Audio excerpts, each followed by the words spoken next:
Good morning, good afternoon, good evening, depending on where you're catching us from. Welcome to the Linda Banks Show on TV Vakwetu, and I'm your host, Linda Banks. Thank you so much for joining us. And if you could kindly just let us know where you're catching us from, that would be amazing. And whilst you are doing that, if you could just let us know how many people you would like to invite. Just invite as many people as possible because we have got a very interesting program lined up for you as usual. Now, I know a lot of youths have been up in arms, discontented. They're not sure what to do with themselves. They're looking for opportunities, quite rightly so.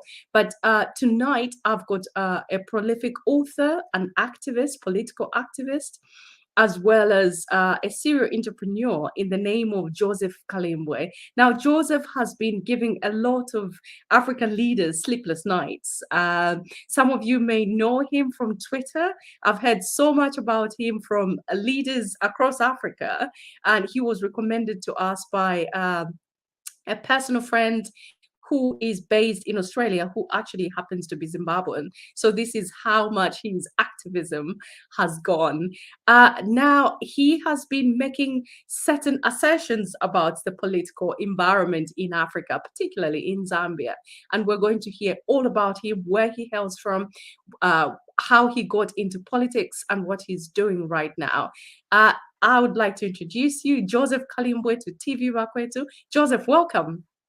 Well, thank you very much for having me. I hope that we're going to have a bright conversation and speak on a myriad of issues going forward. So I'm very happy that finally we could come together and have this conversation. Absolutely. So just tell us a little bit about yourself. I know it's a bit of a cliche. When you go for interviews, everyone says, where does it all start from? How did you get into the space that you're in? You were young, a lot of youths are not sure what to do with themselves. I just want to hear from you. I mean, how have you managed to get where you are? You're an author. You're a political activist who's making waves across the African continent, particularly our beloved neighbors, the neighbors that we share the Victoria Falls with. So we're going to dive into that and just talk more about that. But generally, just share with our viewers where it all started from. Where were you born? How did you get into politics? Well, I was born in Western Zambia, in Sesheke. I was born in one of the most underprivileged places in Sesheke. I attended one of the most broken down schools within the Zambian rural school set up. And so from Sesheke, I left and went to the Copper Belt when I was 11, 12 years old. So I lived most of my life on the Copper Belt in Dola. It was there where I joined the United Party for National Development when I was 17 years old in 2011. So I had met our party president then, and I was inspired by the work that I had been doing, and being in the opposition. If you know how toxic our Zambian political space is, and having been able to succeed and have a leadership background in business that succeeded, that Zambians could look up to. So I was inspired by that. And I decided to join the UPND. But then we had just come out of the backdrop of a PF victory. They had just won the election in 2011, if you remember. And I joined the UPND based on the principle that, this is somebody that sounded genuine. President Hichilema sounded very genuine in his stance about wanting to take our country forward. I'd seen Zambia, make good decisions and bad decisions too previously. We learned about the history of Zambia under the presidency of President Kenneth Kaunda and what he did for our nation, and then the Manawasa years and the Chiluba years that followed. And so I was inspired by our party leader, President Hakainde Hichilema, and I joined the UPND then when I was 17, and I got involved in politics, and then after that, I became a street vendor in Dola, so I started selling cell phones for Zamtel in between the years that I had gone to invest. So in 2011, 2012, I got to learn how Zambian streets, the common man on the streets, particularly when I was selling phones on the streets as a 17, 18-year-old, and how Zambians belittle those that sell on the streets. So I got inspired by that our nation and the society that we live in is so different to such an extent that we treat people according to the way we view them. And so getting involved in politics and, the affairs of my nation through the UPND, I thought I could use that as a vehicle to be able to look at Zambia from a broader narrative. And so after that, I went to the University of Namibia. I went abroad to go and study at the University of Namibia, where I became the second student to become a student union president. And so I learned from there how to navigate through the African political space. And so after that, I got involved in writing. But then I wrote my first book, and then the second one, and then the third one. But then I realized that a lot of my fellow young people in Zambia are not interested in reading books. Some of them were saying they're too young to be writing books, to be reading books. And so I thought that perhaps now we need to engage them on a physical basis instead of reading books, because they may not get to read those books. And so my involvement then was very active. I needed to get very active in the politics, in the UPND, to ensure that we speak to the masses of our people, particularly the young people that had felt the pain and frustrations of a failed Zambian economy under the leadership of President Edgar Lungu. And so we needed to be able to motivate the masses of our people around that. And so I got inspired, and here's where we are now. That's excellent. Now, 17 is very young. More 17-year-olds, they they don't know what they're supposed to be doing. They don't know where they're supposed to be going, but you are already thinking about politics, which is quite incredible in itself.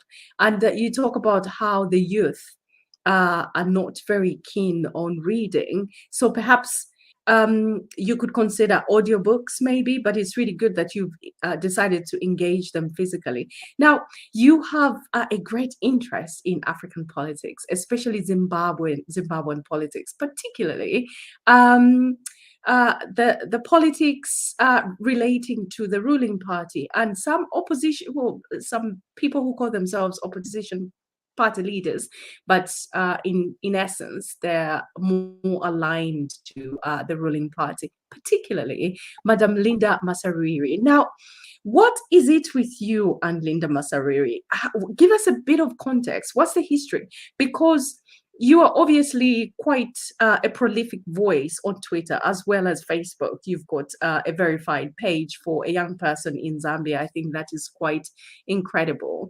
Could you just give us a background as to how you really got into the heads of the Zimbabwean leaders? They don't seem to like you. Particularly recently, they sent an entourage to Zambia to go and speak to the highest people in the UPND leadership so that they could speak to you, because you've been irritating them quite a lot. Could you just give us a bit of background on that? Well, look, I grew up in a Zambia that, like I said, made some good decisions and some bad decisions too. Mm-hmm. This is the country of Kenneth Kaunda that in 1969, we formed the Lusaka Manifesto, and we were able to draw the roadmap for the independence of SADC, the total emancipation of the region under Kenneth Kaunda in 1969. If you read the Lusaka Manifesto, you understand what we did. Thereafter, we had the conference in Mbala in 1975, where following the events of what happened in Mbala, we saw Samora Machel dying. And so I got inspired by that, by the work that our nation has been making. We've come through a painstakingly long process as a country. And so I've seen Zambia make good decisions and bad ones too. When we were fighting under Kenneth Kaunda to liberate other countries within the region, Kenneth Kaunda was very clear and direct to say, we need to help Southwest Africa then, and now present day Namibia, get independence. And he was clear also, if you look at the historical background of our country, Lusaka was a training ground for so many liberation struggle movements. The ANC, they lived in our Lusaka towns, in Lusaka townships, in the compounds. The leaders of the ANC, the leaders of SWAPO from Namibia and ZAPU from Zimbabwe, even other opposition leaders from other nations, they lived in Lusaka, they spoke our Zambian languages under the leadership of President Kenneth Kaunda. And so we believed that after seeing what was going through in Zambia, our party leader, President Hakainde Hichilema, was jailed in 2017 in April. When he was jailed, there were people that stood with us during the time that we were in the opposition. There were also those who did not want to associate with our party leader, President Hakainde Hichilema, on the basis that they felt he was a threat to the state of Zambia. So they did not want to stand with him because of that basis, because of those kinds of thoughts. But there were people that stood with him. Some of those people are Musi Maimane from South Africa. Some of those people are from the former MDC. It's now called the CCC movement. They stood with our leader. Musi Maimane was deported out of Kenneth Kaunda International Airport. He came here to go and attend the court case of our leader in the UPND. And so now we cannot engage in the politics where because you climb up, you forget those that you were with when you are down. These people stood with us in our time of need in the UPND. They stood with us, they supported our UPND president, and I don't see why we must not be able to speak about the very same struggles that they are facing too. And so when people come to criticize me, when they come to say, no, you are not supposed to say these things, it's because we've been engaged in a politics that is very toxic in the region. And even in Zambia itself, we are coming from a deeply toxic political space under the presidency of Edgar Lungu, where the very moment that people see that you are from the opposition, that you are from the UPND, then all opportunities are cut off from you. Even some of us that had to sacrifice to get to the UPND. You were talking about the verifications and all those things on social media. But we knew that the masses of our young people are involved in social media. They are on social media. And so when we were being blocked, when our leader was being blocked from even flying in the Zambian airspace, We knew that we needed to go where the masses of our people were, particularly the young people that were feeling the pain and frustrations of a Zambian economy that was failing. And so we had to go to social media. We went to the people on Facebook. We wrote to people to Facebook. We wrote to Twitter to say, colleagues, can you help us get our social media platforms get verified? Because it's very important that we spread the right kind of information and we beat the propaganda of the PF. And so we had to use that mindset to challenge them. When it comes to opposition leaders across, and even ruling parties across the region, there's been so many cases within SADC that people have failed to engage in tough diplomacy. Nations have failed to speak out about the issues that we face. Here in Zambia, we had Lawless Banda, and so many of our UPND young people that had been jailed. Some of them are still serving prison sentences. Some of them are dead. We'll never be able to see them. They were our UPND members. But there were no countries within the SADC region that came out to say, to denounce violence against the opposition in our country. So they want the UPND being brutalized. They want our leader being jailed at Mukoveko.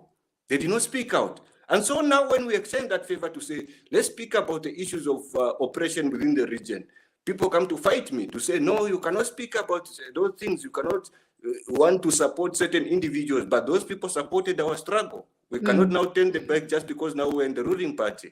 Nelson Chamisa stood with our leader. Musi Maimane stood with our leader. And so people like Linda, when they come and say these things, and one of the things that got me very frustrated is that, people began to use my grandmother, as a smoke screen on which to attack me. They posted my grandmother. What was that? And on social media, so the spokesperson of the president of Zimbabwe had been attacking my grandmom, using my grandmom's photo that was taken when I was still a student. I was still 23 years old, and they were saying she looks this and this in Seseke. Seseke is a rural area, like I said. It's one of the poorest places in this country, in Zambia. And so I felt very offended that my grandmom could be used as a political tool to attack my views. Yeah. Just on that point, Joseph, I can tell you categorically, grandparents are quite notorious. I have had a granddad who would not leave his house. He saw his children born there. He remembers all his experiences there. And the key thing is just to make them comfortable in their own space. So when it's quite unfortunate that people will attack your grandparents because they're living in a particular area, they're quite happy there. I remember listening to Trevor Noah. Trevor Noah went back to South Africa and the grandmother would not leave her house. And yes, this is Trevor Noah, who is a very successful comic. And another point that you raised that pricked my ear was the fact that Zambia was this incredible friend to countries like Zimbabwe, Mozambique, South Africa, and many other countries, particularly Zimbabwe. I lost my dad in the struggle. So Kenneth Kaunda sent a group of young, talented men. We used to call them shushushus. I think they still do. And my dad was one of those young people. He was only 21 or 22 years old. And he died in the struggle trying to help Zimbabwe get liberated. And it's quite fascinating that you still experience all these criticisms, even though as a country, as Zambia, even though Zambia has been an incredible friend to the region. So that is quite fascinating in itself. But what I want to find out is your particular interest. I have been speaking to Madam Linda Masuriri, and she particularly said that you have been trolling her, like particularly trolling her and getting fame out of her existence. Now, what's your view on that? Well, Linda, I don't usually engage in the politics of trying to demean other people. I don't do that. It's not my nature. And by the way, it's not a Zambian, in a Zambian setup, we're taught to respect people, to respect women and treat them with the value that they deserve. I think Linda crossed the line when she spoke alongside the spokesperson of the president of Zimbabwe to demean my grandmom. My grandmom is quite in age, and they spoke things that I did not like, and I thought that entered uncharted territory. And so I spoke about that. I'm not in search. I've never been in search of fame. I've been in this thing of wanting to ensure that our country is better since I was 17 years old. There's never been a time that we went out to search for fame. And so when people like Linda that have been demeaning our country, that have been talking about Zambia's engagement and saying Zambia is now a threat, a territorial threat to the region, without having any baselines of facts. We need to challenge that. Linda was saying, President Hakainde Hichilema, our party, the UPND, was sponsored by the West to win the election. And we needed to challenge that. And that is what I also tell my colleagues in the UPND, to say, colleagues, one of the reasons why the PF lost the election was that they couldn't come out to speak directly and frankly with the masses of our people. And we need to do that if we are going to stay in power for a long time. We need to tell the people the policies of the UPND. Where the How can you gauge the UPND in regards to that dissemination? We keep coming to this conversation, and it's quite interesting as a young person yourself, having a view, and a young radical UPND supporter, having the same view as the rest of the country have. So would you say that the UPND is doing enough to sort of assert themselves into space? For goodness sake, they're in charge, they're in power. Do you think that their team is doing enough to disseminate the policy of the UPND? Well, there's been times that I felt our party was unfairly challenged. There have been times that I felt our party has been unfairly criticized. And we've not come out clear as a party to provide direction to the masses of our people, to knock out and tell them that this is what we are doing. The issue of AFRICOM was one of them, who were being attacked left, right, and center. And we needed to send a direction to say, this is where we stand. People were saying Zambia set up a military base in our country. And, they were saying all sorts of things against our... And the region was up in arms, particularly the Zimbabweans. They were up in arms. They were like, the southern region is fairly safe. We do not have war like in the Democratic Republic of Congo. And now this our president, His Excellency, Mr. Hakainde Hichilema, he's putting Zambia as well as the entire region at risk. And no one came out to say otherwise. Of course, that is why I said, let's go and defend the country. Now, this Zambia will remain. And we are a country that for so many years, presidents have come and gone. We've had good presidents and some whose views I don't agree with. One of the good presidents that we had was President Mwanawasa. And I think that is why I joined the UPND. I believed in the views of my party leader. I believe that he could help Zambia succeed. And he's doing that now. And so we need to communicate the message of the party. We need to communicate the message of the country. We need to defend the country, whether online or offline, when it is being direct, when people are saying things that are not true. The issue of AFRICOM was one of them. So I came out to say there's never been any time that our country has decided to set up a military base in this Zambia. People were giving out views without any baselines of facts. And so we needed to defend that, to say that has never existed. We also saw AFRICOM meeting the president of Rwanda. And I questioned those who were criticizing our country to say, why don't you offer the very same criticism that you gave Zambia to Rwanda? And they were saying, no, Rwanda is not in SADC, so we cannot criticize them. 3 days ago, the US Army decided to conduct military exercises alongside the South African Defense Forces. And so I went to social media to say, colleagues, why are you not offering the same criticism that you gave to our leader in Zambia and our party to South Africa? So that is the kind of narrative that is being spread. And as a leadership, as a party, as a country, we need to ensure that we spread out the right information and that the masses of our people, whether it's an issue of an inflation drop, whether the issue of the Kwacha appreciating like it has done today, we need to communicate that message not just to Zambians, but across the African continent, so they can understand what is going on. And we need to disseminate that kind of information in the information department of the UPND. As a nation, Zambia, we need to spread that kind of information that we've never sold out and will never sell out. Yeah. Why would Zambia start selling the region out when all these centuries we have been an excellent friends to these people, these neighbors, the brothers and sisters? Some of them, quite frankly, if one leader was brave enough like Malawi, they would literally just put us together. And we are literally one country. Now I'm going to introduce one of our regular contributors. His name is Mr. Kelvin Chanda. He's not a stranger to TV Vakwetu. He's been appearing on the program so many times.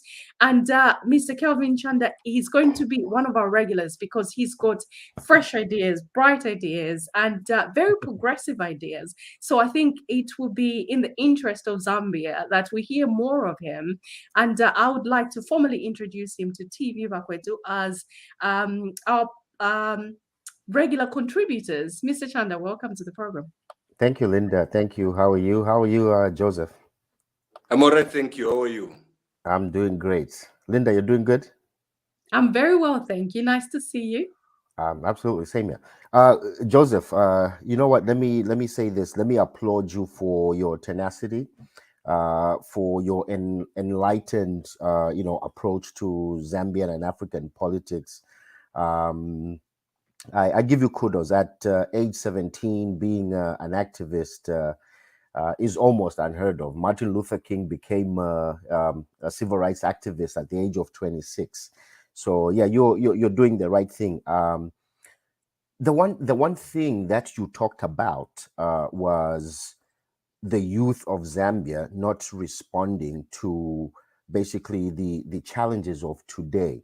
So, in your activism, do you have any plans, any programs to conscientize the Zambian youth to be active in politics, to be active in current affairs?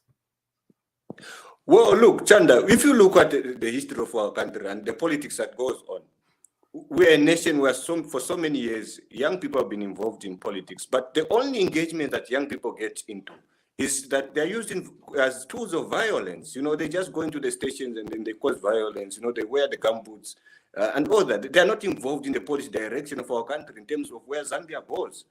We need to engage in the politics where young people, where the leadership baton is handed over to the next generation of Zambian leaders, whomsoever those young people are going to be.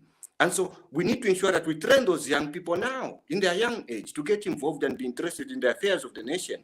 To say the very same interest that they put in music must be the same interest that they put in the politics of our country, in the economy, in the fact that the inflation has dropped. How has it dropped? Whether you don't like politics or you like politics, whether you say you don't want to get involved in politics, at the end of the day, politics will do you. It will affect you. And so they need to get involved. You need to mobilize. You need to engage them. And that is what made me get involved in the UPNG too, because I thought there was that vacuum that was existing between the young people and the interest to get involved in politics. And so we need to ensure that we continue doing that. And as a UPNG, we need to ensure that we continue going to the masses of our people, because the moment that we forget them, we see there's a lot of narrative now. The opposition is also fighting to gain recognition. Then as a ruling party, we need to continue to speak to the masses of our young people, to say the change that they voted for will not come at a fast pace. This is what we can do. We're trying to fix the economy, to rebuild and ensure that Zambian jobs can be brought back home. And that, as the president says, we are back in the Champions League. That the Mwinilunga textile that was closed so many years, and the Dunlop industry in Dola that makes tires that was closed, those things can be revamped. And then we can build our nation up. So we need to ensure that we speak to the masses of our young people and engage on that broader narrative. I do believe we can do that as a country. I do believe we can succeed with that kind of leadership. Thank you, Joseph. So for someone to be certified an engineer, right, or to have an engineering degree, they go to school, right, for a period of years and pass an exit exam, and they're certified as an engineer, right? I know you've spoken a lot about the question I asked, but I feel you haven't answered. Do you have any specific programs to indulge the youth into the affairs of the country? Because from time immemorial, the youth have been on the receiving end. Those considered leaders will shove what they think down the throats of the youth, and the youth will just receive without questioning. Do you have programs that would enable our youth to understand what it is that is happening and to make meaningful contribution? Well, the first step that we have, and we've been very clear from the start, the first step that we have is to ensure that we mobilize the masses through community engagement.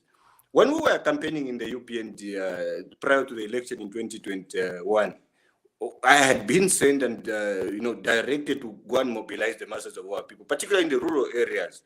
And we saw a disconnect between those who live in the rural areas of Zambia and those who live in the urban areas. And so what we are doing, and the plans that are therefore set forth, is that we need to continue engaging in community engagement with the masses of our people, particularly the young people, the ones that do not yet have interest in the politics of their country, in the affairs of their country. We need to engage them on a constant basis to say, this is the plan that we have. Perhaps, as we set out in the UPND manifesto in 2016, if you had been following the 10-point plan, we can be able to have those kinds of things to say, maybe in 5 years, this is what we can achieve. We can be able to question that which is wrong, and we can be able to stand upright for the interest of our country.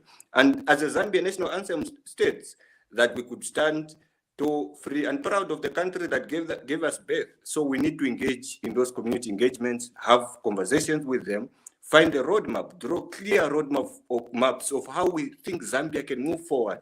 And those plans are in the pipelines, and we are continuing to do that even now after we had won the election, because winning the election is not enough in itself. You can just win the election and forget to go to the masses of our people. So we're continuing to go there to engage them, to say this is the direction that we can take, this is where we are going. What are the issues that you are facing? Is it the water problems? In Zambia, after more than 50 years since we gained independence, there are people that do not have clean water and electricity. We need to meet those people and their needs. We need to engage them and speak about how we can be able to deliver those services to them. Great. That is awesome. So I'm going to ask you, based on the things you've tabulated, I'm going to ask you this. So what is your honest assessment of the UPND's performance almost 11 months in office on the economic front? What's your assessment? Well, for the first time in a long time, we have seen that the Zambian economy has been able to pick up speed. We're a country that in between 2017 and 2021, the Zambian kwacha against the US dollar dropped to an all-time low. Today, and even the days before that, the Zambian kwacha has begun to appreciate. It has begun to appreciate not just against the US dollar, but against major currencies within the region. Today, the Zambian kwacha has gained more value than the South African rand.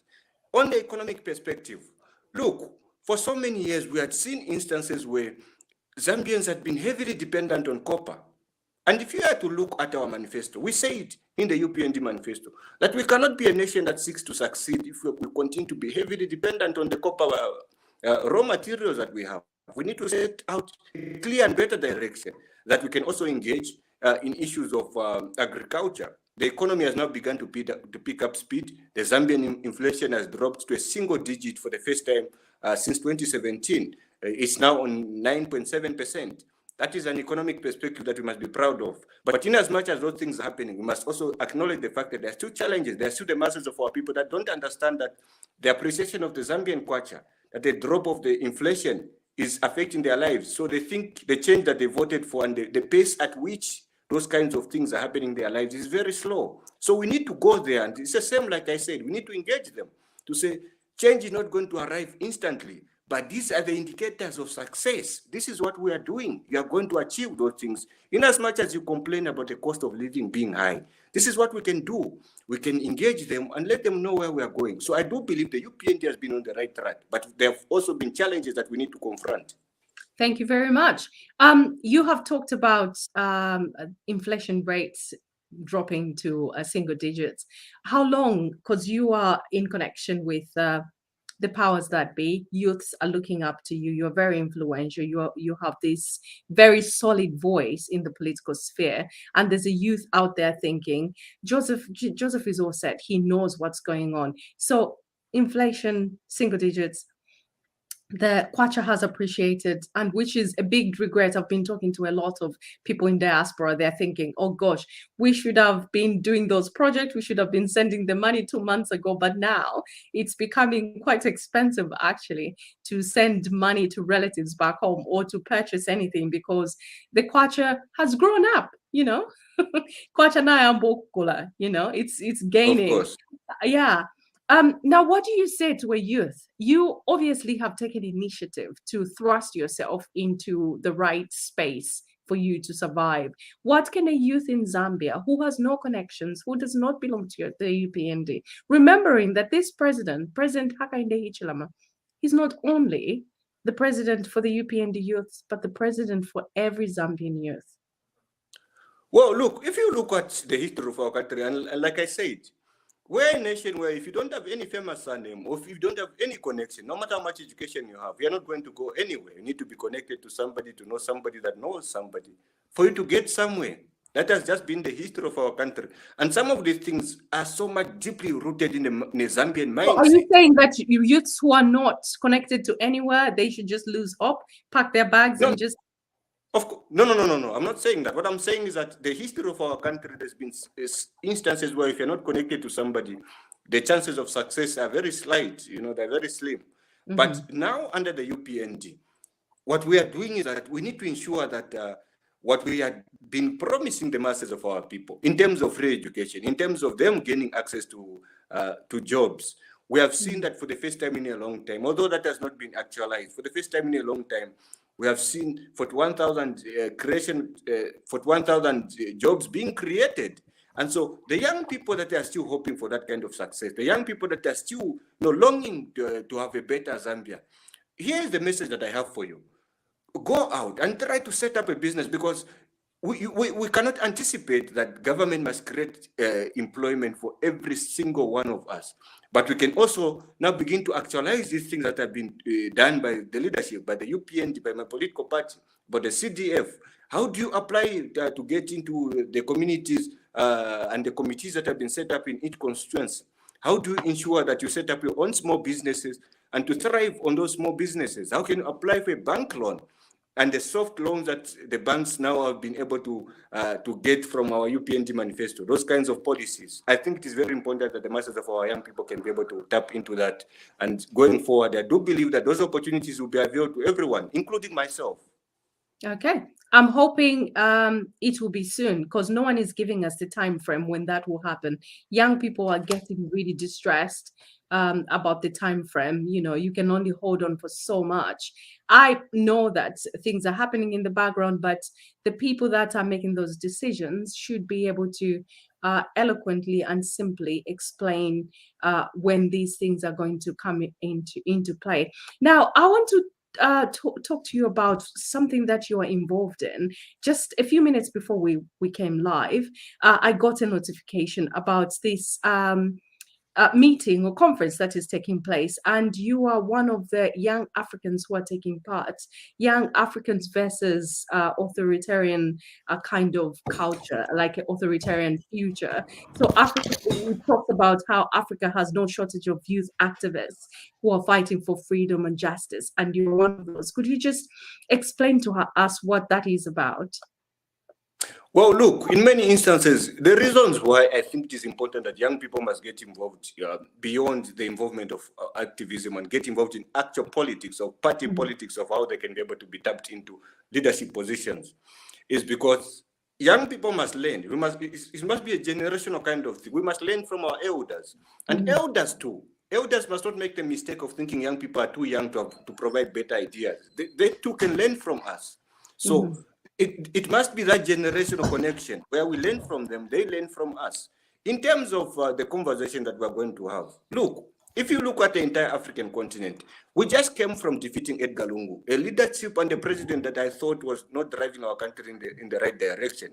And I don't say this because I'm in the UPND. I say this as a Zambian born and that has seen the struggles of the masses of our people.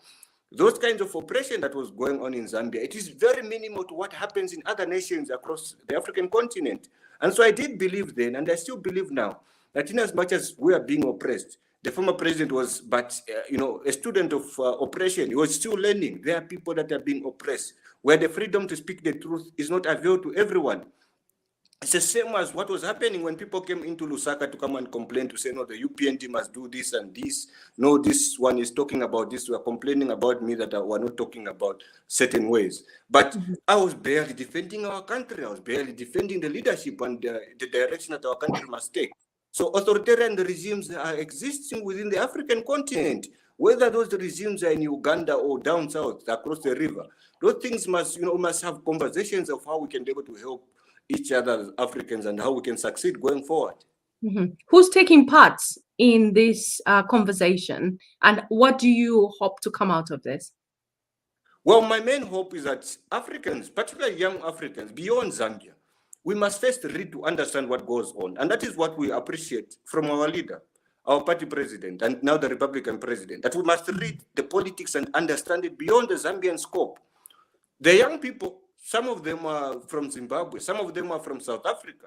There's Joanna Mamumbe. This is being organized by Jeffrey Smith, who is from the African Bureau, and he's been in the Resistance Bureau for quite some time. He was having even spaces with our party leader, then our party president, when we were in the opposition. And so when I was told that they want me to have there, I thought that perhaps I could be able to contribute and offer some insights from a Zambian perspective, from where we've come from as a United Party for National Development, and the entire African continent, of how we can be able to resolve our issues. Right now, if you look at Africa, there's some issues that are happening in Cameroon. There's Francophone and Anglophone conflicts where people that speak English and those who speak French are having disagreements. If you go to Mozambique, there's also a province called Cabo Delgado where there's conflict, where there's these terrorist organizations. And by the way, like I said, it's important that African nations must be tough on diplomacy. They must be tough with each other. We must send a very strong message to terrorists and terrorist organizations that those who seek to defeat us will not win. And we must do that in Mozambique or in Nigeria, wherever the terrorists exist. And, there are also these organizations that have been mushrooming, to speak about, to defeat this issue of Africanism, of Pan-Africanism, where they're saying, no, you must go to your country and all that. Even Zambia, like I said, has made some mistakes that we shouldn't be proud of as a country. Yeah. I was going to say, Joseph, it's very well and good you talking about authoritarianism that is taking place, for instance, in Rwanda or Tanzania or Nigeria. You've got Boko Haram and all those organizations. You have young girls who are being abducted in Zambia. You've got businesses that belong to young people in Lusaka and the Copper Belts, Mongo, Serenge, wherever you look, they're having their telephone booths or those money booths being destroyed. You were having gassing. We still don't know who was gassing Zambians, and someone may make an argument. Why would you like to go and fix the entire African continent's problem when you actually have not tackled your own problem? What would you say? Well, look, like I said, I come from a Zambia that I've seen make good decisions and bad ones too. Some of the decisions that we have made is that there's been instances where our public institutions, the masses of our people had lost faith in the Zambia police, for instance, where there are instances where there was gassing in our country. And up to now, after all these months, there's not been a true follow-up to that. There's not been. But what is the government doing about that? This is what you should be focusing about instead of going to save the entire world like Superman, which is very noble. But don't you think you should start back home? Well, of course, the issue of gassing in this country has now come to an end. But what has not fully been brought to an end is that we've not been able to find those that were behind that. And there's not been any full prosecutions of the people that have been behind. Wouldn't that be a good place to start before you go and solve the rest of Africa? Well, I've spoken about these issues from the very beginning. If you are to follow my stance, I cannot be able to go and speak about another person's house without speaking about my own. But I get criticized for this. People say, no, you don't speak about those things, speak about these things. People want to choose the direction upon which I must be able to speak about issues. Our country has been facing issues. There's the issue of young Pamela that was abducted. The Zambia police up to now has been struggling to find that young girl. Her family still crying for her to be brought back home into the safety and love of the members that she loves, the family members.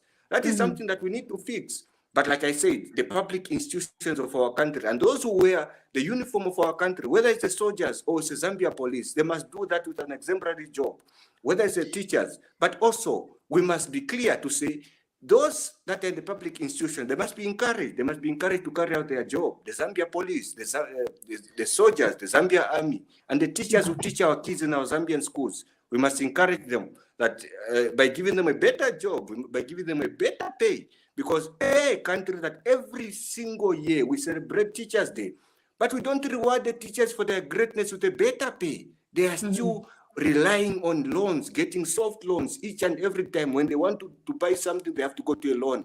When they want to do something, they have to go to a loan. That is a mistake that we need to correct as a country. And I do believe under the leadership of President Hichilema, we can be able to do that. Joseph, before I bring Bachimba in, are you confident that these people in authority are going to do the right thing? We've just recently had a Zambian woman whose 2 kids were sexually abused by a foreign national. Now, you've talked about how people in leadership, in authority are supposed to be doing this. Do you have the faith that they will do the right thing? Well, I've always had faith in my party. I've always had faith beyond my party. And I want to correct this notion. In our country, we have had instances where people put loyalty to party before the country. People put their loyalty to the Patriotic Front before Zambia as a state.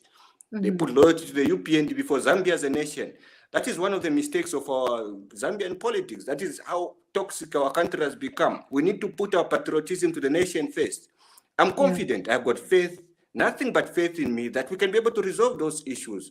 But also, we must engage in honest conversations that our people have got genuine reasons to doubt the Zambia police, because the Zambia police has been struggling to solve so many issues. And the issue of Pamela is one of them. And so there must be that restoration of faith in the masses of our people, that the Zambia police can do the right job, that those that are in public institutions, in the civil service, they can do the right job and help the masses of our people. Because President Hakainde Hichilema alone is not going to fix Zambia's problems. It needs the help and the activities of every single Zambian. We need to pull together. If we put together, but nothing but faith in me that we're going to deliver our country safely to the next generation of Zambian leaders. Thank you so much. Bakafwimbi was itching. He was itching to go. What do you have to add? Bachimba even. Great. I almost looked behind like me. choking on your shoulder. Joseph, I'm glad you are so open-minded, where you admit that as a country we've made good and bad decisions. Okay, and this is basically a follow-up question which you didn't answer when Linda was asking it. The UPND campaigned on a platform of economic enhancement through job creation. We need to create jobs for the youth. How do you reconcile the raising of mobile money booths to job creation? That's the first question. Once you answer that, I have another question for you. Well, look, I've always said as a country, prior to the election, rather after we won the election, we had an interview with DW Television.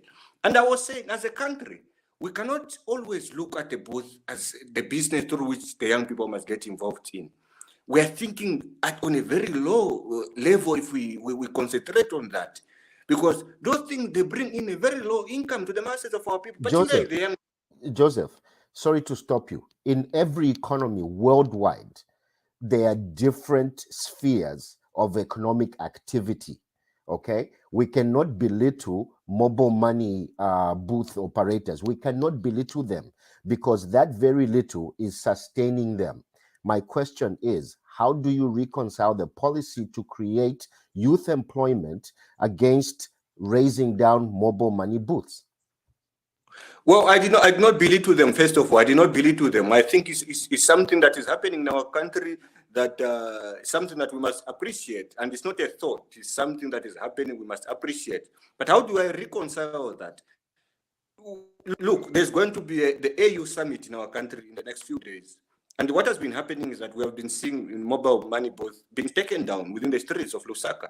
And if you look at that, if you engage in a honest conversation, it's that we are setting the interest of people that are coming in as guests before the masses of our people, the young people that are still looking for jobs.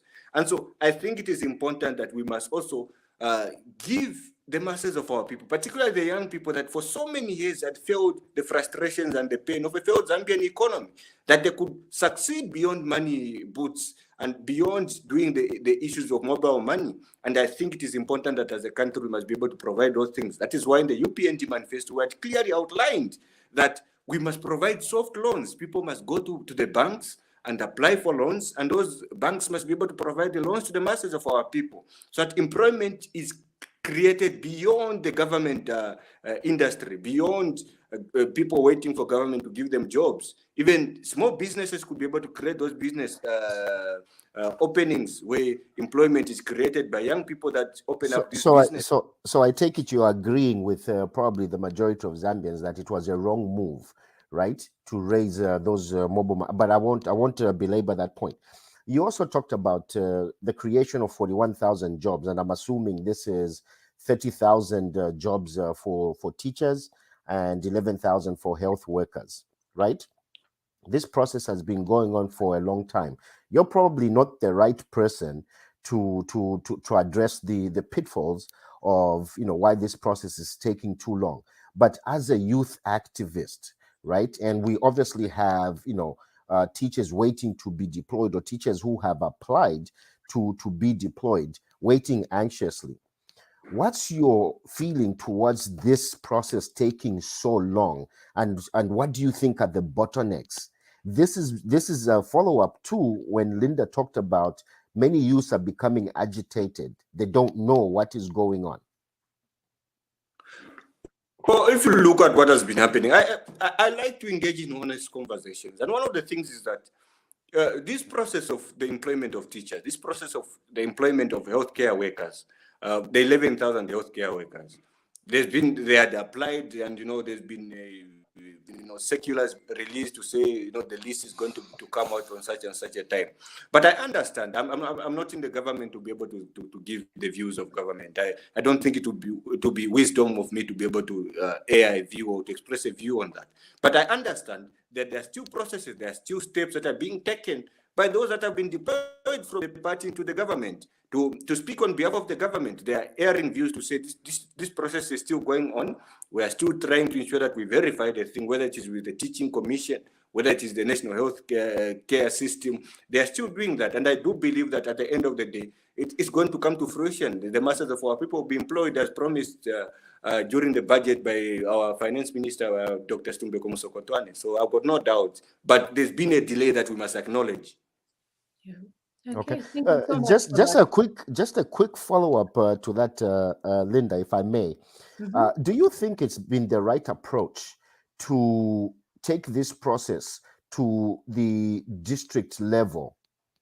Don't you see a political meddling in the process? Isn't the Teaching Service Commission able enough to handle this process? Well, look, if you look at our country from way back 1964, everything that happens in this country, it has to be done in Lusaka. When you want to apply for a passport, you go to Lusaka. When you want to do something, you go to Lusaka. So it is important that this decentralization is put into other districts where people but there's no Teaching Service Commission in the districts. Why should why should a minister, a provincial minister, a district commissioner be involved in teacher recruitment? Well, like I said, there's some pronouncements that have been made by some members from my political party. Some of them are ministers, and I cannot be able to be here to speak on their behalf. I think they have a better understanding on what they said, and they can be able to air their views correctly. But from what I understand and from what I know, I think it's a wise decision that, you know, these things are decentralized to other parts of the country beyond them coming to the Teaching Commission in Lusaka. So whether Minister Cornelius Mwetwa and everyone else that has made pronouncements on this, I think it is in their best interest to be able to explain and give out more views on how they thought the process is being done. Yeah, I'll give that to you. Just a second, sorry, Vakafumbi. Why do I keep calling you Vakafumbi Shimba? Apologies. Bemba names. We've got the Wali. Right. It's not an excuse. Apologies. That's an excuse. That's a terrible excuse. Joseph, a very important point that you have raised, actually. We have extended our invitation to Honorable Cornelius Mwetwa, and I'm hoping that he will be coming on the program soon so that he can just enlighten us on the reasoning behind what Shimba has been talking about, which is very important points. Now, the last question on this recruitment and employment when it comes to youth. I was very interested in finding out what your views are when it comes to the appointment of senior citizens take, for instance, people who are about the age of 70 into important jurisdictions, important foreign missions, for instance, because people had been up in arms about the appointment of Colonel Panji Kaunda, who is very able, very competent, very experienced, and he has the know-how of these diplomatic missions. But some young people were really disgruntled about the whole thing. And you being a young person who is in leadership, what is your view and what is your message to the young people who had those assertions? Well, like I said, young people have got genuine concerns. They have got genuine concerns. We're a country where for so many years, young people are used as tools of violence. They're used to win political victories, and then after the elections have been won, young people feel sidelined. Some members, some fellow young people in the UPND feel like that. And their concerns are genuine. We must not dismiss them on the basis that these are young people. When people complain, we must be able to listen, even if you might not agree with them. The appointment of Colonel Panji Kaunda is competent. I think there must be a mix.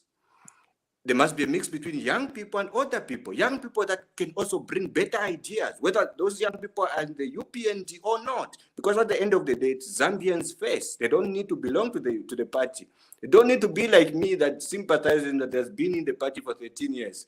They must be Zambians, and they must be given the very same opportunities as everyone else. In fact, so, the president himself, at the very onset, he promised that you don't have to belong to a particular political affiliation. You don't have to have a particular surname. You don't have to hold certain ideologies. All you have to be is a Zambian who's competent, who has got the right skill set, who is properly qualified. Is that what is happening right now? Well, of course, there are some things that a lot of young people don't agree with. I'm one of them that don't agree with certain things that are happening in our country. And like I said, my political home is in the UPND, but there are things that we don't agree with. I don't agree with the fact that young people must only be used to win electoral victories and then not be put into leadership positions after those victories have been done. Because that generational gap that is created, we must share ideas between young people and older people. And we must come together. If you look at other countries, there are other countries where young people in their 20s, in their early 30s, in their late 40s are ministers. In our country, those things don't happen. Why? Because we've always had this narrative that young people do not bring better ideas to the table. They don't articulate issues better. They don't have better vision going forward. That is a wrong that we need to correct in our Zambian society. But as much as we advocate for young people, we must also listen to the older people and learn from them. So that generational gap is not broken. Because older people do not understand the struggles that young people face. I was talking about the same issues on social media to say, there's a nation where a minister of youth is 75 years old. That is a wrong that must be corrected. Even in Zambia, we have those issues where there's a generational gap between the young and the old. And so when young people complain, we must also listen to them and their genuine concerns about the direction of their country.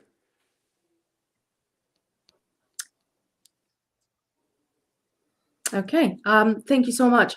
Before I bring in Bachimba, you have mentioned how not many young people are in ministerial positions or in influential positions. I would like to beg to differ with that. You've got the presidential spokesperson, who is a young person. You've got the Minister of Foreign Affairs, fairly young. Minister of Commerce, quite young. And I could go on. Minister of Minister of Information and Broadcasting, fairly young person. So I think this government is doing its best to ensure that that happens, but perhaps there is still room for improvement. That's what I would say. But do you have anything to add to that before we dive into you? I want to have 5 minutes just to talk about you for a minute, and then bring in Joseph. Great. Well, no, I think, Linda, you're right. I think the president is doing a good job appointing, youth for leadership in cabinet, at PS level, diplomats and things like that. But I think you alluded to something like this, Joseph, when the show started, and I asked if there were specific programs that you are involved in to, conscientize the youth, right? One thing I think I would advise our youth in Zambia is not to live on the basis of entitlement, because I helped, the party, then I'm entitled to a job. No, we have to improve our skills. We have to improve our qualifications. We have to be ready to take up the mantle of leadership. The downside to simply appointing anybody because they spoke loudly for the party, they threw stones for the party, and this and that, is we're going to risk the right kind of minds to take our country forward. But I think you're in a good place. I like your open-mindedness. When something is wrong, I know you are a staunch UPND, but I like the fact that your loyalty is to the country first and not the party. Maintain that stance. Speak out, even if it's against the party or the party in government. Speak out where it is right. Applaud. That is the only way most youth, I believe, will understand the dynamics of politics. But appreciate what you're doing. Never give up. Keep going. Indeed. I completely echo what Mr. Chimba said. That's a very big strength for you to be a staunch member of a particular party. You subscribe to these political ideologies, but despite that fact, you subscribe to the notion that being Zambian first, upholding the values of the country first, is key, is ideal, and that is a noble quality that doesn't exist. In the olden days, all you had to have, people say this jokingly, you just had to have Jumbo and a symbol. Yeah, a Jumbo and a symbol, and then you're given these positions and these benefits in the country, and that's not ideal. And this is exactly what this president has been advocating for, that young people really need to have a clear mind, a sober mind, to be able to ensure that they're ready, they're prepared to serve. They're crystal clear on what is important when it comes to improving the livelihoods of other youths or other people in the country, instead of just being a radical cadre. So people would say, oh, Mr. Chimba or Kalimbwe is a cadre, or Linda Banks is a cadre. I'm like, you all need, why your fans, you be a cadre for your country. And I really love the fact that you really pointed that out, that country first, then party second. Now, before we get back to Joseph, because we've got a whole array of things that I want to dive into. You're doing so many incredible things for this party, for this country, and for yourself and the youth. But I want to focus a little bit on Mr. Chimba. So welcome to the TV Bakweto family. I'm so excited. I'm absolutely thrilled that you have accepted this invitation to be part of our regular contributors. What does this mean for you? Thanks, Linda. Well, the invitation came as a surprise because I'm sure, I think after one or two show appearances, I was thinking, hey, I'm just making a contribution. I love my country, just like Joseph. I see the passion in him. That's how much I love my country. And becoming, a member or part of TV Bakweto, I think helps, release that passion and, explain things that run through my mind, contributions I can make to my country through such a platform, and this is a widely viewed platform. You've done a great job, and I think the viewers would be able to probably process different kind of ideas that all of us bring to the table. But I'm excited.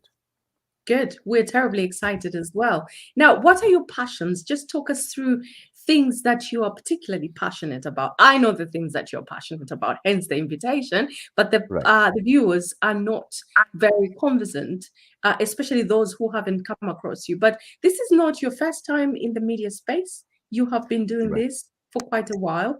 I've been watching some of your very interesting conversations with leaders in our country in the past, including people who were from the now opposition party, then leading party. What sort of things are you interested in? What do you think you can bring to the Bakweto plate, not table, the Bakweto plate?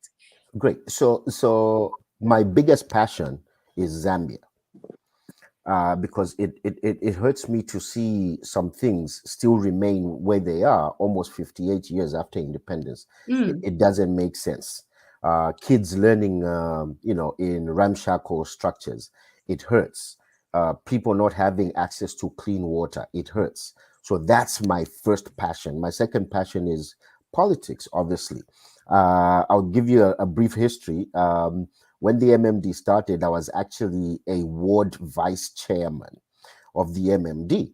And I was that passionate. That was back in 1991, 92, right? There are certain things I don't agree with politicians. The violence. The only justifiable violence was the one to get independence from our colonial masters. We do not have to be violent against each other in this day. The only violence we need today is violence of ideas, not physical violence. You see that? When the MMD government under President Chiluba started mistreating Dean Mungomba, started mistreating opposition leaders, I left because that's not me. But the other passion I have is obviously technology. I'm an IT project manager for over 10 years. And the passion I have for that is because technology can transform lives. Technology can transform an economy like ours in Zambia if we employ the right technologies in the right institutions and various processes and systems, etc., etc. We can transform our nation. I've spoken about modernizing our borders, for instance, using technology. If currently we are using maybe outdated technology or physical receipts and things like that to process duty and things like that, right? We might be losing $10 million a year. We don't know, right? But with digitizing the borders, we probably might only be losing $1 million. You see, because people will try and find crafty ways of pocketing money. But that's $9 million coming into the coffers, you see. So yeah, that's why technology is a passion. I really hope that the Minister of Technology, Honorable Mutati, Hold that thought. Viewers, absolutely. if you're just joining us, welcome to the Linda Banks Show on TV Records. Thank you so much for gracing us with your presence. I've got Mr. Kevin Chishimba, who's just literally joined the TV Record family. How exciting is that? And we have just been preparing his debut entrance to the TV Record family. And we're going to hopefully have the technology minister gracing us with his presence. And if that invitation has not reached his table, well, sir, consider this as a formal invitation, because it's imperative that you avail yourself so that we can listen to your ideas, so that you can share your ideas in this regard to the Zambian people and to us, more importantly. And Mr. Chimba will be quite keen to share his thoughts on that front. Carry on. Absolutely. Yeah, so that's my passion. And overall, I love to engage with like-minded individuals. Joseph is one of them, you, Linda, and many other people I have come to interact with. We have the passion for our country, and every little contribution we make goes a long way. You might feel frustrated at times and feel like, hey, what am I doing? But to build a 20,000 block wall fence, you need to start with one block. You see that? That one block is Joseph's mind, is your mind, Linda, is my mind. We need to keep pushing for some of these things. We need to be the change we want to see in our country.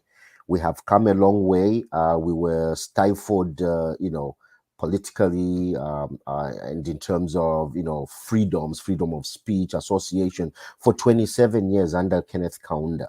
1991 signaled the rebirth of a country, but that rebirth must count for something going forward, where we're saying let's bridge the gap between the older generation and the youth, right? We understand we have to have, the older generation, but I've always argued that there has to be an age limit, quite frankly. Okay, 65, 70, maybe. You see that? But we need to prop up the youth and give them tools and opportunities to take up leadership positions. The youth, on the other hand, must not just sit back and expect all this to be done for them. They must be proactive. They have to show the interest that they want to learn. What does it mean to be a politician? Or what does it mean to be a leader, a community leader? What does it mean to understand basic economics? Once we reach that level, I'm sure we'll be able to make decisions that will, our future generations will look at and be proud of. Yeah. Thank you, It's Linda. all about legacy. Yeah. Future generations should be proud of. We might not be able to reap the benefits right now. This president, His Excellency, Mr. Hakainde Hichilema, might not be able to reap the benefits now, but he's setting grounds. He's setting that solid foundation. He saw this done by President Mwanawasa, and that was incredible. Viewers, I have to apologize. I have to let Mr. Chanda Kelvin Shimba go because he's got other engagements. And thank you so much for gracing us with your presence. And I'm going to remain with this incredible young man, Joseph Kalimbwe, as we continue to converse. He's got a board meeting to attend. And thank you so much, and welcome to TV Africa. Thank you, Linda. Thank you, Joseph. Nice to meet you. Keep fighting. Thank you. I appreciate it. I wish you the very best as well. Thank you, sir. Okay. Well, thank you so much. Goodbye. Now, so it's just the two of us now. We will carry on with the conversation. As we were just saying, that this president is laying a solid foundation for this country to succeed, for this country to prosper. He literally is working day in and day out to an extent where I personally get concerned, because the work schedules are just so gruesome. What do you think about that? What is he teaching the young people about work ethics? Well, our party president has always been a workaholic. He's always been there doing the job that must be done. But look, we're a country that for so many years, and over the past few years, we have seen people that did not even have a background. They were track record in business, suddenly becoming rich. And we were wondering, where did these people get this kind of wealth? And so when they look at President Hichilema, the man that has built his career out of business, Anchorman, he succeeded, sat on boards at a young age.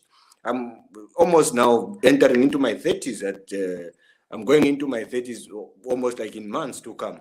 Yeah. And so during the time that he was in my age, in my late 20s, he was sitting on boards when Zambia was working, when the Zambian economy was working then. And that is what now he wants, to say young people like myself and other young people across the country, whether those young people are in Seseke or in Isoka, or they're in Solwezi or in Lundazi, they must benefit from an economy that is working, from a Zambian culture that is strong. And they are looking up to President Hakainde Hichilema as that kind of beacon. And we are happy that we deliver the right man to the State House, and he's doing the right job. But like I said, he's not going to achieve those things on his own. He needs us to work alongside him, to support him, and support the struggles that he's fighting against. Indeed, indeed. And my guess is this is probably why he is very keen on ensuring that everyone, all the youths, are sort of aligning themselves in positions where they can become like him, they can emulate him. Because most people say that for you to succeed, and to some extent it's true, but to another extent, you really just have to work hard. President Hichilema did not grow up, or was not raised with a silver spoon in his mouth, was he? You were not raised with a silver spoon in your mouth. I was most definitely not raised with a silver spoon. I was an orphan.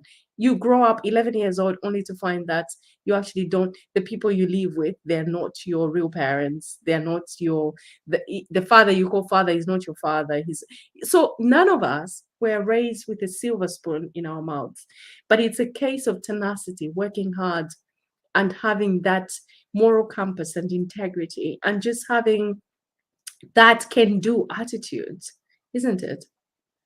Of course, of course. We need to encourage the next Zambians, the next generation of Zambians, particularly the ones that are still being born, the ones that are still in high school, in primary school, to understand that they could succeed without having to engage into illicit activities, that they could succeed. But when they see other young people suddenly becoming wealthy without a background of where that wealth has come from, they get inspired.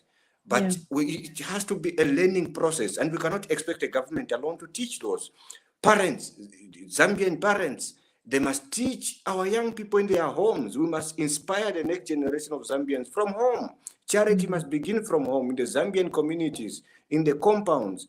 And those that are fortunate enough to live in the suburbs, we must transfer the next baton of Zambian youths with the right kind of wisdom, with the knowledge that is required for them to take our country forward. And I do believe that young people can learn from that, whether it is learning from President Ichidema or learning from any other individual, whether it is learning from people that are in the business sector, whether it is in football or in sports. And by the way, we must also be a society that encourages, sports. As a country, we've always spoken about these things. Success has to do with education alone. We speak about these things and we discourage those who are in sports.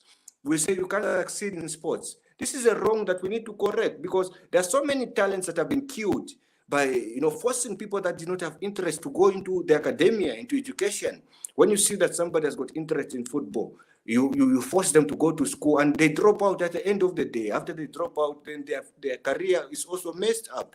And so we need to encourage the fact that an economy can work both in the education sector and also in sports. We must build those sports facilities that our people, particularly the young people, could engage in, and they succeed and help Zambia move forward. That is what has built the generation of Kalusha Wadia. It has built the generation of Renford Kalava.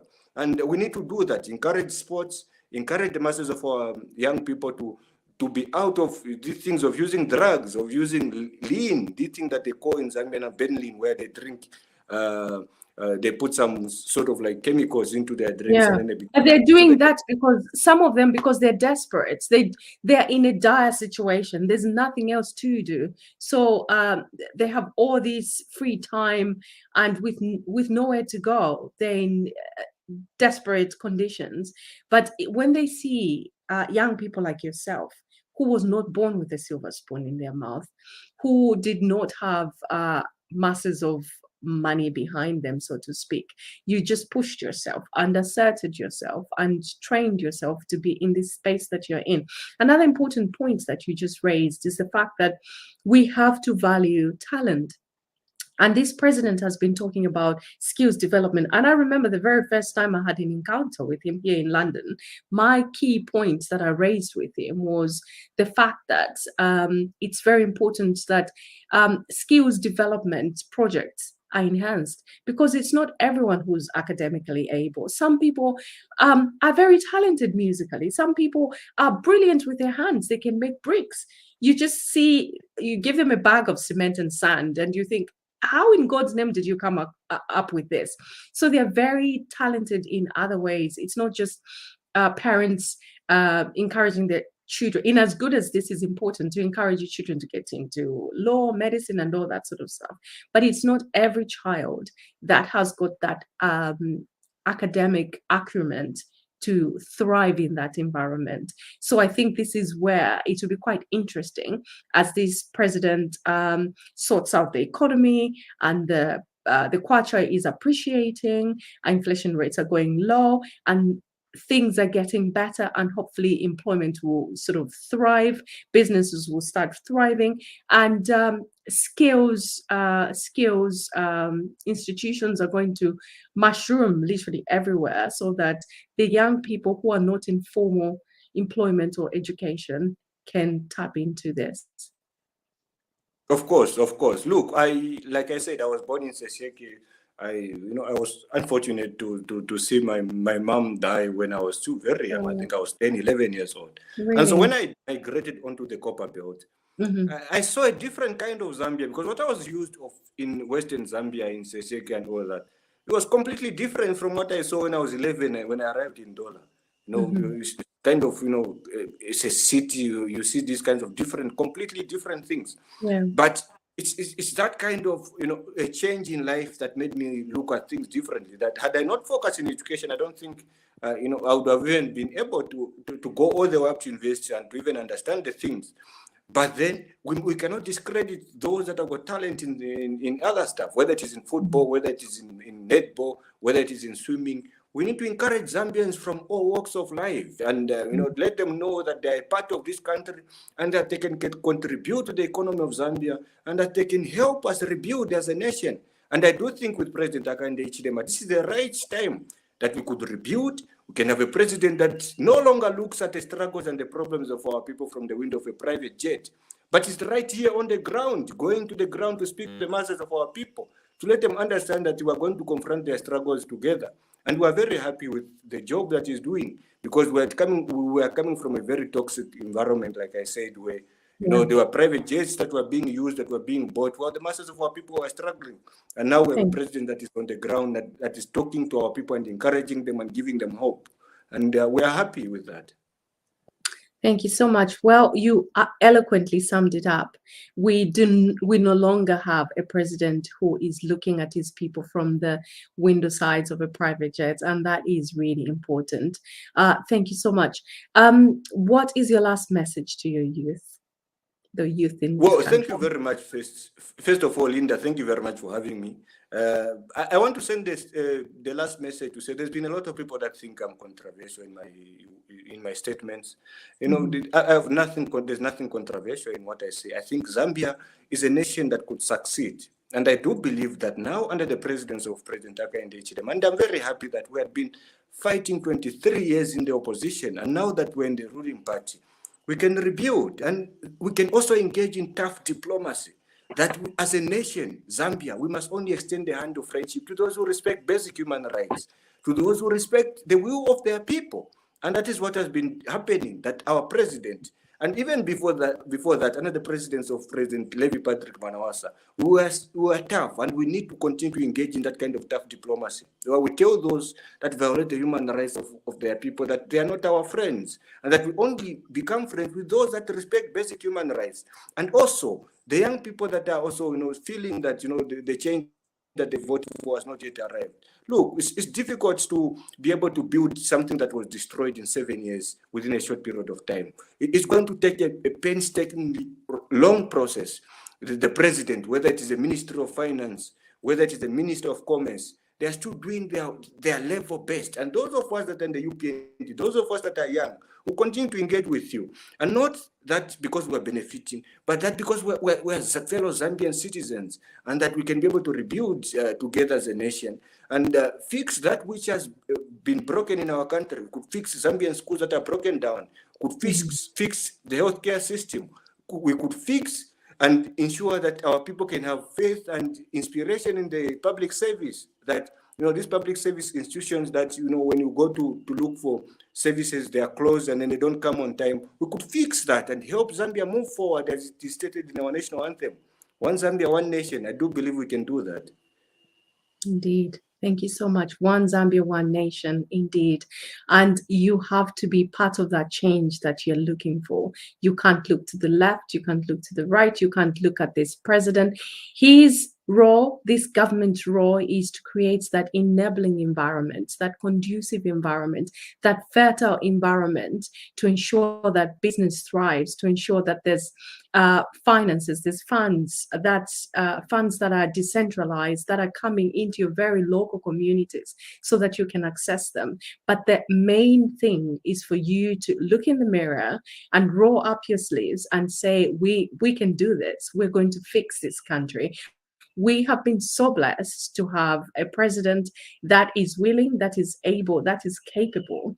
He has been literally everywhere, trying to lobby, trying to sell, trying to market this country to ensure that we've got goodwill with our European friends.